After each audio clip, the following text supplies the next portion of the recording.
Hello everyone. आज की जो हमारी क्लास होगी क्लास 12 मैथ की होगी और चैप्टर रहेगा 7। इसमें हम आज पूरे फॉर्मूले के बारे में डिस्कस करेंगे और बिल्कुल आसान तरीके से सीखेंगे कि हम फॉर्मूला को कैसे याद करें।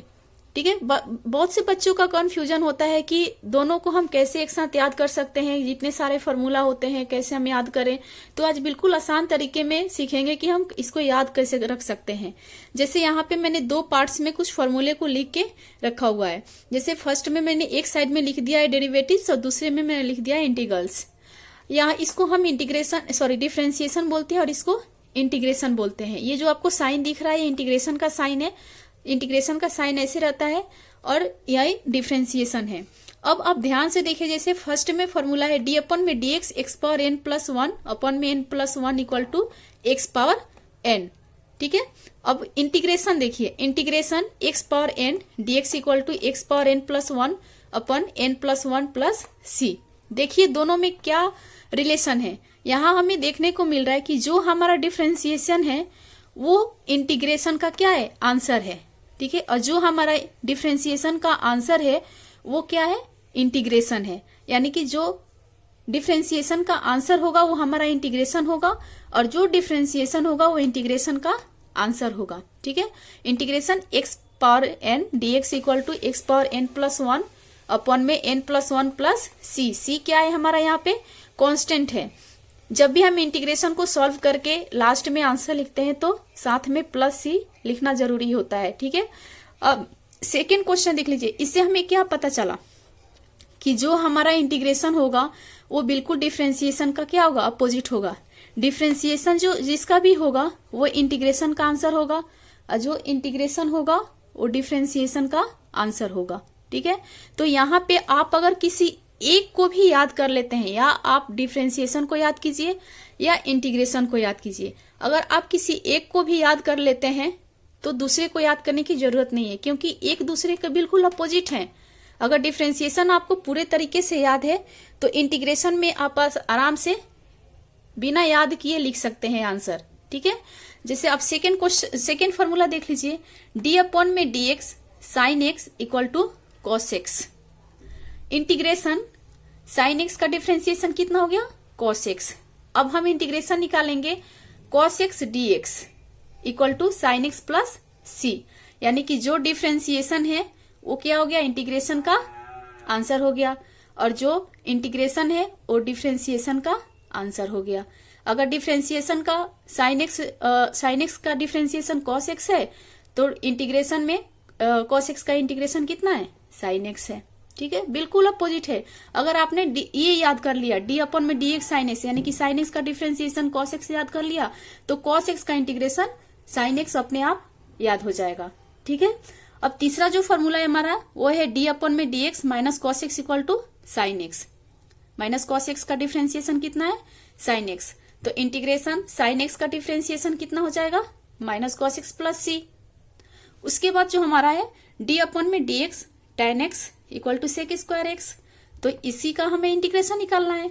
तो integration sec square x d x बराबर कितना हो जाएगा, टेन एक्स प्लस सी।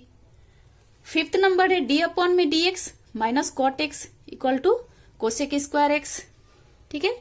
तो integration cosec square x d x बराबर कितना हो जाएगा, माइनस कॉट एक्स। जो हमारा क्या था, माइनस कॉट एक्स डिफरेंशिएशन था, वो हो गया हमारा इंटीग्रेशन का आंसर हो गया।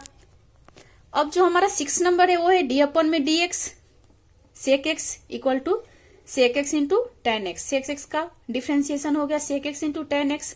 तो integration sec x into tan x d x का कितना हो जाएगा, सेक एक्स प्लस सी। उसके बाद डी अपन में d x minus cosec x equal to cosec x into cot x. यानी कि माइनस कोसेक एक्स का डिफरेंशिएशन कितना हो गया, cosec x into cot x. तो इंटीग्रेशन कितना हो जाएगा cosec x into cot x का, minus cosec x plus c.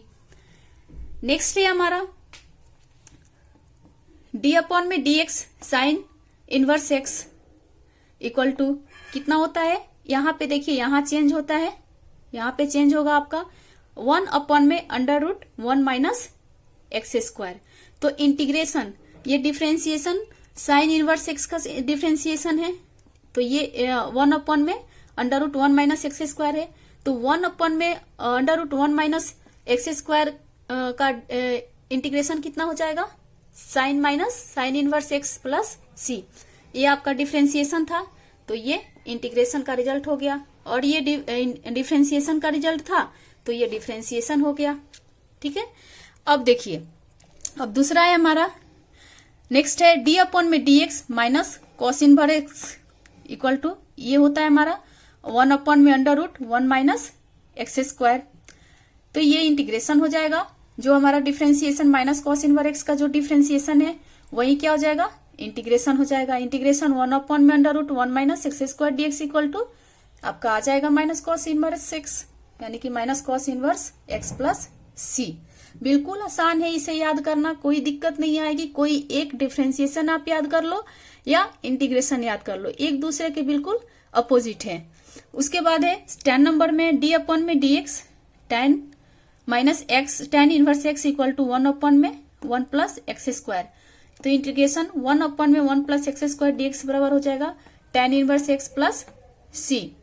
ठीक है, उसके बाद 11 नंबर है डी अपॉन में d x minus cot x cot inverse x equal to 1 upon में 1 प्लस एक्स स्क्वायर। इंटीग्रेशन हो जाएगा 1 अपॉन में 1 plus x square d x equal to minus cot inverse x plus c. Next को हमारा जो formula है वो है डी अपॉन में d x sec inverse x equal to 1 upon में x under root x square minus 1। अब इसका इंटीग्रेशन क्या हो जाएगा, इंटीग्रेशन 1 अपॉन में x under root x square minus 1 d x equal to sec inverse x plus c. ठीक है, सेक inverse x plus c, ये आपका इंटीग्रेशन का रिजल्ट हो गया। नेक्स्ट जो हमारा फॉर्मूला है वो है डी अपॉन में d x minus cosec inverse x equal to under root x 1 upon में x under root x square minus 1। अब इसका इंटीग्रेशन कितना हो जाएगा, ये हो जाएगा। अब इसका इंटीग्रेशन कितना हो जाएगा, माइनस कोसेक इनवर्स एक्स हो जाएगा, यानी कि इंटीग्रेशन 1 अपॉन में x under root x square minus 1 d x equal to minus cosec inverse x plus c. Next जो क्वेश्चन हमारा फॉर्मूला है वो है डी अपॉन में d x e power x equal to e power x. ठीक है, differentiation ई power x का कितना हो गया, ई पावर एक्स ही हो गया। तो इंटीग्रेशन भी क्या हो जाएगा, ई पावर एक्स का कितना हो जाएगा इंटीग्रेशन, ई पावर एक्स प्लस में सी। ठीक है, तो ये थे आज के हमारे चैप्टर 7 क्लास 12 का फॉर्मूला था, जिसको हमने आज डिस्कस किया। आई होप आप लोग को अच्छे तरीके से अब समझ में आ गया होगा कि आप लोग कैसे फॉर्मूले को याद करेंगे। अगर आप किसी दोनों में से किसी एक को याद कर लेते हैं तो आप आसानी से दूसरे को भी याद हो सकता है। ठीक है, तो ये आपके आज के क्लास समाप्त होती है। Okay, thank you friends.